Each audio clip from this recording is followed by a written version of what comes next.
वृंदावन बिहारी लाल की जय। जय जय श्री राधे। राधा मेरी स्वामिनी, मैं राधे जुकुदास। जन्म जन्म मोहे दीजिए, श्री वृंदावन को वास। वृंदावन सोवन नहीं, और नंद गाँव सो गाँव। वंशी वट सो वट नहीं, श्री कृष्ण नाम सो नाम। कृष्णाय वासुदेवाय, हरये परमात्मने, प्रणतक्लेशनाशाय, श्री गोविंदाय नमो नमः। भक्त भक्ति भगवंत गुरु, चतुर नाम वपु एक। तिनके पद बंधन किए, नाशहि विघ्न अनेक। जय जय श्री राधा रमण, जय जय नवल किशोर। जय गोपी चित चोर प्रभु, जय जय माखन चोर। श्री वृंदावन बिहारी लाल की जय। जय जय श्री राधे श्याम। भगवत कृपा से नित्य प्रति हमें सत्संग का आलभ्य लाभ श्री श्री चैतन्य चरितावली के माध्यम से सुलभ हो रहा है।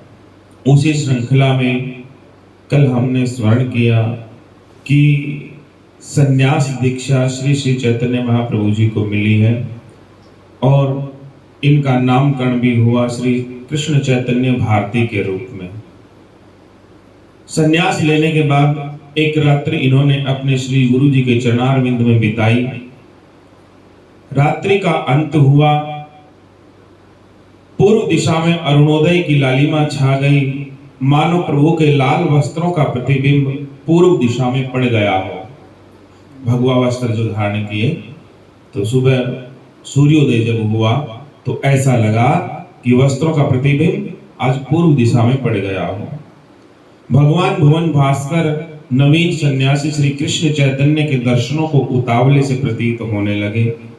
वे आकाश में द्रुत गति से गमन कर रहे थे। नित्य कर्म से निवृत्त होकर के प्रभु ने अपने गुरुदेव के चरणों में आज प्रणाम किया और उनसे वृंदावन जाने की आज्ञा मांगी कि गुरुदेव, मुझे भगवान श्री कृष्ण को पाना है, उनसे मिलना है, इसलिए आप मुझे आज्ञा दें, मैं वृंदावन जाना चाहता हूँ।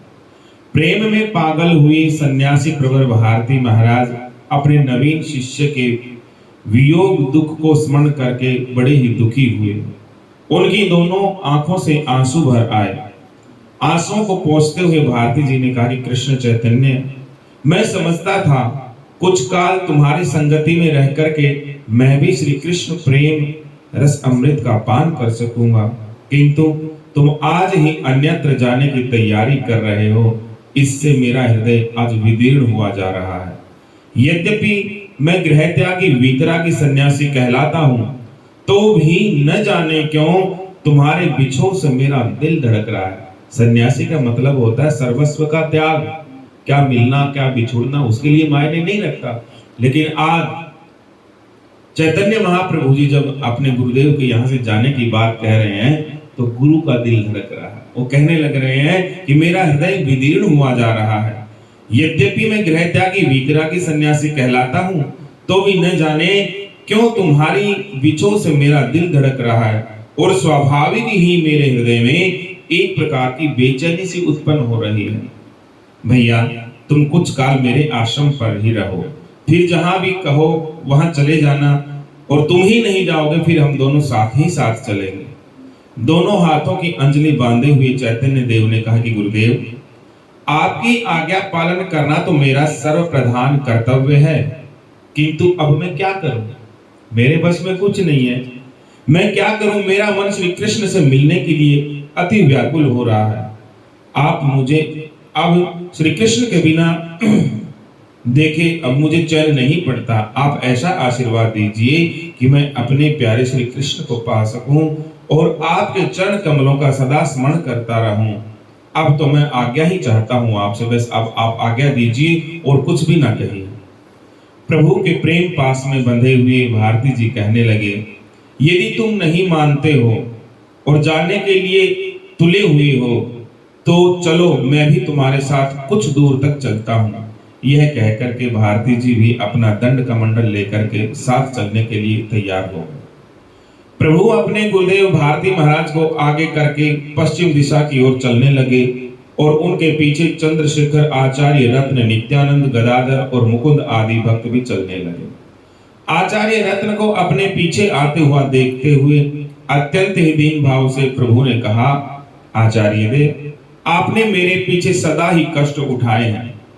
मेरी प्रसन्नता के लिए आपने अपनी इच्छाओं के विरुद्ध भी बहुत से कार्य किए हैं। मैं आपके ऋण से जन्म जन्मांतरों तक उऋण नहीं हो सकता हूं। आपसे मेरी यही प्रार्थना है कि अब आप घर वापस लौट जाएं। आपने बहुत सेवा कर ली, मेरे पीछे पीछे बहुत चल ली।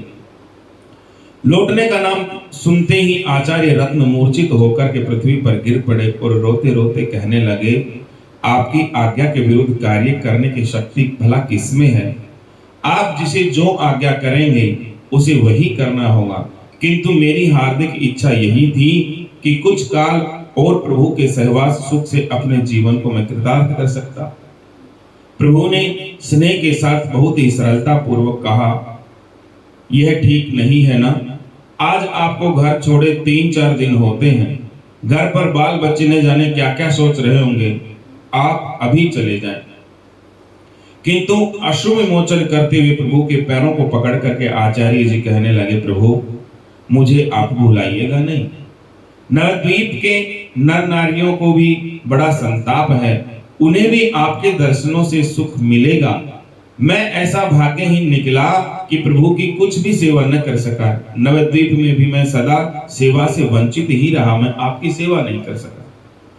अब तक प्रभु अपने अश्वों को बलपूर्वक रोके हुए थे, अब उनसे भी नहीं रहा गया। वे जोरों से रोते हुए कहने लगे, आचार्य देव, आप सदा से मेरे पिता की भांति मेरी देखरेख करते आ रहे हैं।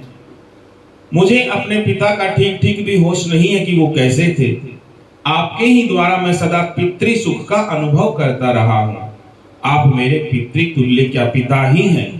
आप तो सदा ही मुझ पर सगे पुत्र की भांति वात्सल्य स्नेह रखते हैं, किंतु मैं ही ऐसा भाग्यहीन निकला कि आपकी कुछ भी सेवा नहीं कर सका। अब आप ऐसा आशीर्वाद दीजिए कि मैं शीघ्र से शीघ्र अपने प्राण प्यारे कृष्ण को पा सकूं। आप अब जाएं और अधिक देर न करें। यह कहकर के प्रभु ने अपने हाथों से भूमि में पड़े हुए आचार्य को उठाया और उनका गाढ़ आलिंगन करते हुए प्रभु कहने लगे, आप जाइए और माता तथा मेरे दुख से दुखी हुए सभी भक्तों को सांत्वना प्रदान कीजिएगा। माता से कह दीजिएगा कि मैं शीघ्र ही उनके चरणों के दर्शन करने के लिए आऊंगा। प्रभु की बात सुनकर के सुखी मन से आचार्य रत्न ने प्रभु की आज्ञा को शिरोधार्य किया और वे नवद्वीप के लिए लौट गए। और लोगों ने भी बहुत आग्रह करने पर भी लौटना स्वीकार नहीं किया, बाकी लोग नहीं गए। सबसे आगे भारती जी चल रहे थे, उनके पीछे दंड कमंडल धारण किए हुए महाप्रभु प्रेम में विभोर करते हुए नृत्य करते हुए चले जा रहे थे। उनके पीछे नित्यानंद, गदाधर और मुकुंद आदि थे। प्रभु प्रेम में बेसुध होकर के कभी तो हंसने लग जाते, कभी रुदन करने लगते, कभी कभी जोरों से, हाँ कृष्ण, प्यारे कृष्ण, रक्षा करो कृष्ण, कहाँ चले गए? मुझे विरह सागर से उबारो मेरे प्रभु, मैं तुम्हारे लिए व्याकुल हो रहा हूँ। इस प्रकार जोरों से चिल्ला चिल्लाकर क्रंदन करने लगते थे। उनकी वाणी में अत्यधिक करुणा थी। उनके रुदन को सुनकर के पाषाण हृदय भी पसीज जाते थे। उन्हें अपने शरीर का कुछ भी होश नहीं था। बिना कुछ सोचे विचारे अलक्षित पथ की ओर वे चले ही जा रहे थे। इस प्रकार भारती जी के पीछे पीछे उन्होंने राड देश में प्रवेश किया और सायंकाल होने के समय सभी ने एक छोटे से गांव में किसी भाग्यशाली कुलीन ब्राह्मण के यहाँ निवास किया। उस अतिथि प्रिय श्रद्धालु ब्राह्मण ने अपने भाग्य की सराहना करते हुए आगत सभी महात्माओं का यथाशक्ति खूब सत्कार किया और उन सभी को श्रद्धा भक्ति के सहित भिक्षा भी कराई, प्रसादी पवाई। भिक्षा करके प्रभु पृथ्वी पर आसन बिछाकर के सोए।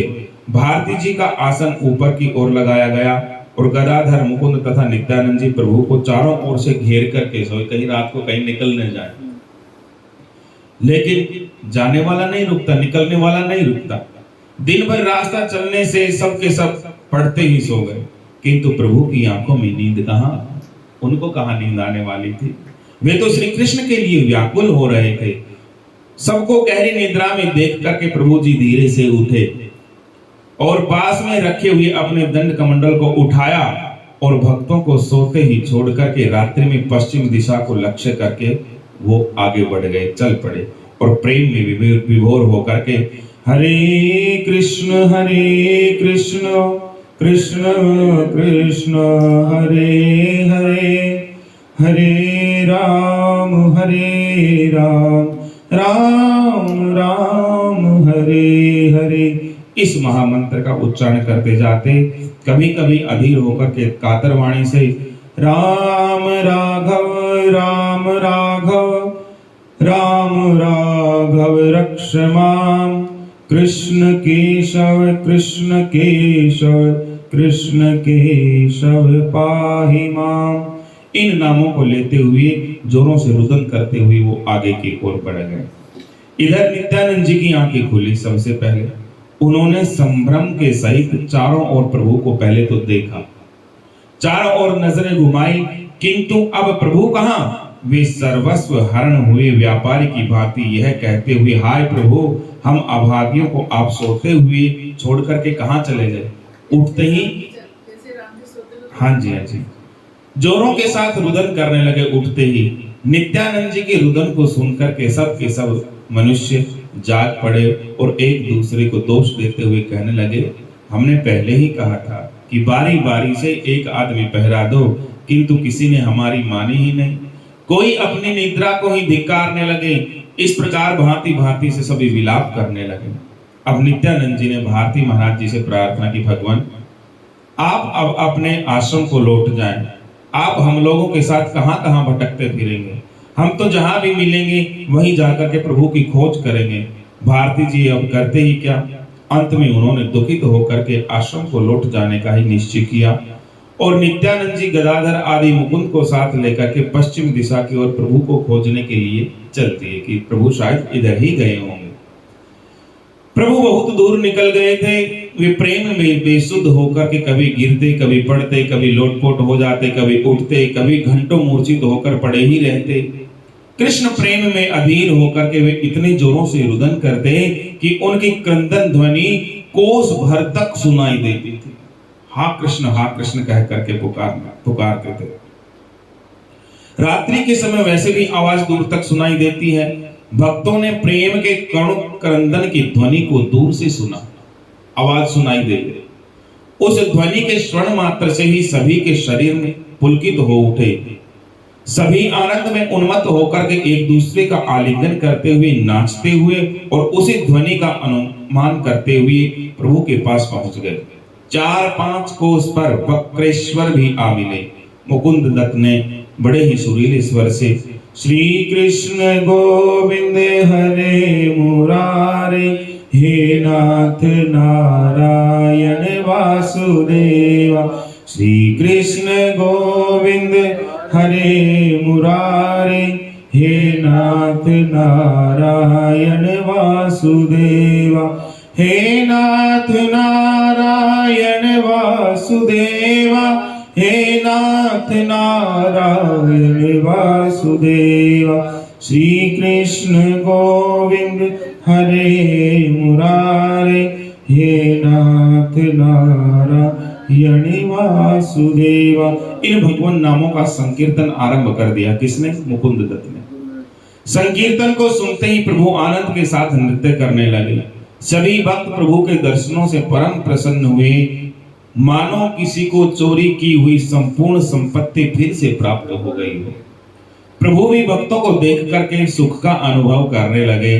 कुछ काल के अनंतर प्रभु प्रकृतिस्थ हुए, उन्हें सब बाह्य ज्ञान होने लगा। वे नित्यानंद जी, वक्रेश्वर आदि भक्तों को देख करके कहने लगे, आप लोग खूब आए। मैं आप लोगों से एक बात कहना चाहता हूँ। सभी भक्त उत्सुकता के साथ प्रभु के मुख की ओर देखने लगे। तब चैतन्य महाप्रभु ने कहा कि मुझे भगवान का आदेश हुआ है क्या कि तुम जगन्नाथपुरी जाओ, और पुरी में अच्युत भगवान ने मुझे शीघ्र बुलाया है, इसलिए अब मैं नीलांचल की ओर जाऊंगा। अब मुझे शीघ्र ही आकर पुरी में अपने स्वामी के दर्शन करने हैं। प्रभु की इस बात को सुनकर के सभी को परम प्रसन्नता का अनुभव हुआ। प्रभु के मन की बात जान ही कौन सकता था कि वे भक्तों की प्रसन्नता के निमित्त क्या क्या करना चाहते हैं। इस प्रकार अब प्रभु पश्चिम की ओर न जाकर के फिर पूर्व की ओर चलने लगे। उस समय तक राठ देश में भगवान नाम संकीर्तन का प्रचार नहीं हुआ था। राठ देश, उसमें संकीर्तन का प्रचार नहीं हुआ था, इसलिए उस देश की ऐसी दशा को देख करके प्रभु को अत्यंत ही दुख हुआ कि जहां पर इतने नर नारी रहते हैं और कोई भी भगवान का नाम नहीं लेता, तो संत का हृदय तो उनको देख करके ही पसीजता है कि मानव का जीवन मिला हुआ है और उसमें रह करके भी राम का नाम नहीं ले रहे हैं, तो उनका हृदय पसीजा। वे विकलता प्रकट करते हुए नित्यानंद जी से कहने लगे, श्रीपाद, इस देश में कहीं भी मुझे संकीर्तन की ध्वनि सुनाई नहीं पड़ रही है और न यहाँ किसी के मुख से भगवान नामों का उच्चारण सुना है। सचमुच यह देश भक्ति शून्य है। भगवान नाम को बिना सुने मेरा जीवन व्यर्थ है। मेरे इस व्यर्थ के भ्रमण को धिक्कार है। मैं तो सन्यासी बना ही इसलिए हूं। यदि इनको नाम का उपदेश नहीं दिया, इनको सत्संग नहीं सुनाया, नाम के साथ नहीं जोड़ा, भगवान के नाम के साथ इनको नहीं तैयार किया, तो मेरा संन्यास्त होना बेकार है। इतने में ही प्रभु को जंगल में बहुत सी गौएं चरती हुई दिखाई दी। उनमें से बहुत सी तो हरी हरी दूबों को चर रही थी, बहुत सी प्रभु के मुख की ओर निहार रही थी, बहुत सी पूंछों को उठा उठा करके इधर से उधर प्रभु के चारों ओर भाग रही थी, मानो वे प्रभु की परिक्रमा कर रही हों। उनके चराने वाले कंबल की घोंगी यानी खोइया ओढ़े हुए हाथ में लाठी लिए प्रभु की ओर देख रहे थे। प्रभु को देखते ही वो जोरों से हरि बोल कह करके चिल्लाने लगे। जो ग्वाले थे वो, ये केवल दर्शन मात्र का प्रभाव है।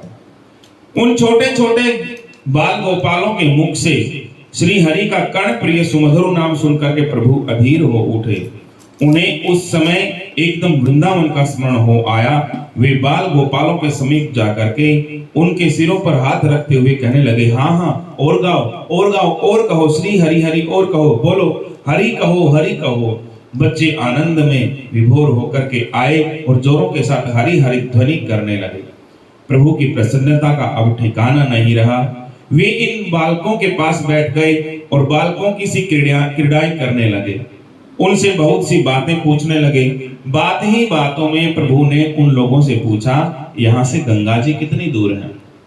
एक चुलबुले स्वभाव वाले बालक ने कहा, महाराज जी, गंगा जी दूर कहाँ है? बस अपने को गंगा जी के किनारे ही समझो। हमारा गांव गंगा जी के खादर में ही तो है। 2-3 घंटे में आप धारा के नजदीक पहुंच जाएंगे। प्रभु ने प्रसन्नता प्रकट करते हुआ कि धन्य है। गंगा माता का ही ऐसा प्रभाव है कि जहां छोटे छोटे बच्चे भी भगवान नामों का उच्चारण कर रहे हैं। जगत जननी भगवती भागीरथी का प्रभाव ही ऐसा है कि उनके किनारे पर रहने वाले कुकर शुकर भी भगवान के प्रिय बन सकते हैं। इस प्रकार बहुत देर तक बालकों से बातें करने के अनंतर प्रभु भक्तों के सहित सायकाल के समय पुण्य तोया सुरसरी मां जाह्नवी के किनारे पहुंचे, गंगा किनारे पहुंचे। गंगा माता के दर्शनों से ही प्रभुपाद गदगद उठे और दोनों हाथों को जोड़ करके स्तुति करने लगे, गंगा मैया, तुम सचमुच संसार के सभी प्रकार के ताप पापों को मिटाने वाली हो, नष्ट करने वाली हो। माता, सहस्रवदन शेष जी भी तुम्हारे यश का गान नहीं कर सकते। माता, तुम ही आदि शक्ति हो, तुम ही ब्रह्माणी हो, तुम ही रुद्राणी हो और तुम ही साक्षात लक्ष्मी हो। देवाधिदेव महादेव ने तुम्हें अपने सिर पर धारण किया है। तुम भगवान के चरण कमलों से उत्पन्न हुई हो। जननी, तुम्हारे चरणों में हमारा कोटि कोटि प्रणाम है। मंगलमयी माता, आप हमारा कल्याण करो। इस प्रकार प्रभु ने गंगा जी की स्तुति करके उनकी रेणुका को सर पर चढ़ाया और माता के पावन जल से आचमन किया। सभी ने आनंद के सहित गंगा जी में प्रवेश करके स्नान किया और रात्रि में पास के एक छोटे से गांव में किसी ब्राह्मण के यहाँ निवास किया। प्रातःकाल प्रभु ने नित्यानंद जी से कहा कि श्रीपाद आप नवद्वीप में जाकर के सची माता को और अन्य अन्य भक्तों को सूचित कर दो कि हम यहाँ आ गए हैं। आप नवद्वीप जाएं, तब तक हम अद्वैताचार्य जी के दर्शन के लिए शांतिपुर चलते हैं, वहीं सबसे भेंट करेंगे। आप शीघ्र जाइए, विलंब करने से काम नहीं चलेगा। प्रभु की आज्ञा को शिरोधार्य करके नित्यानंद जी को गंगा पार करके नवद्वीप की ओर गए और प्रभु गंगा के किनारे किनारे शांतिपुर के इस पार श्री हरिदास जी के आश्रम में फुलिया नामक ग्राम में आकर के रात्रि को ठहर गए। वहीं पर आज उन्होंने विश्राम किया। श्री वृंदावन बिहारी लाल की जय, जय जय श्री राधे। शेष चर्चा फिर आगे कल करेंगे या जैसे भी समय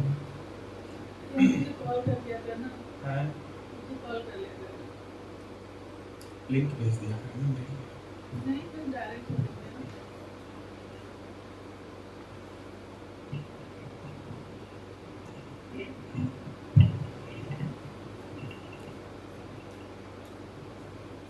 राधा राधा राधा राधा राधा राधा राधा राधा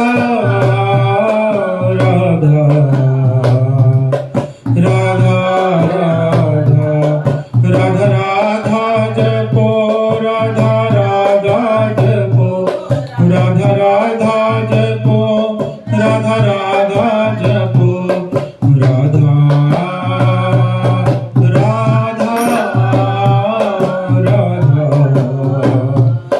राधा राधा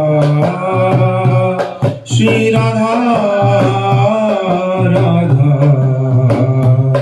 राधा राधा राधा राधा रटो राधा राधा रटो राधा राधा रटो राधा राधा रटो राधा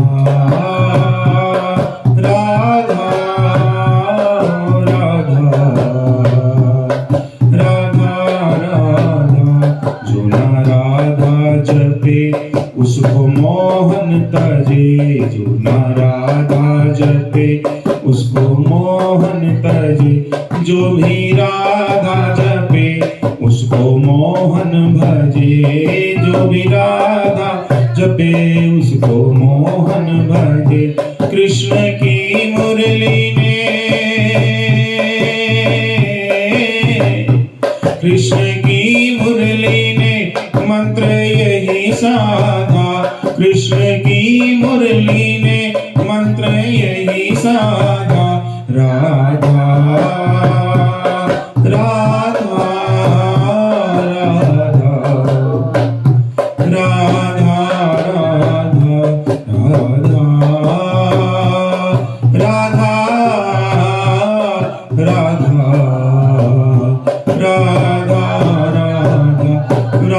राधा रटो राधा राधा रटो राधा राधा रटो राधा राधा रटो राधा राधा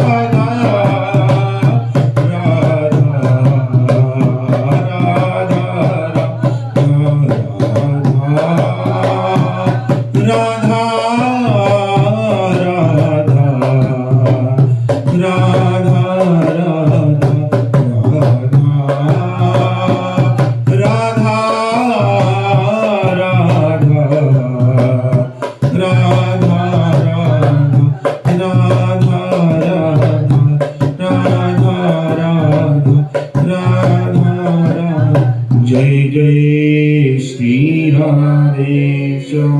श्री वृंदावन बिहारी लाल की जय, श्री राधा रानी सरकार की जय। जय जय श्री राधे श्याम।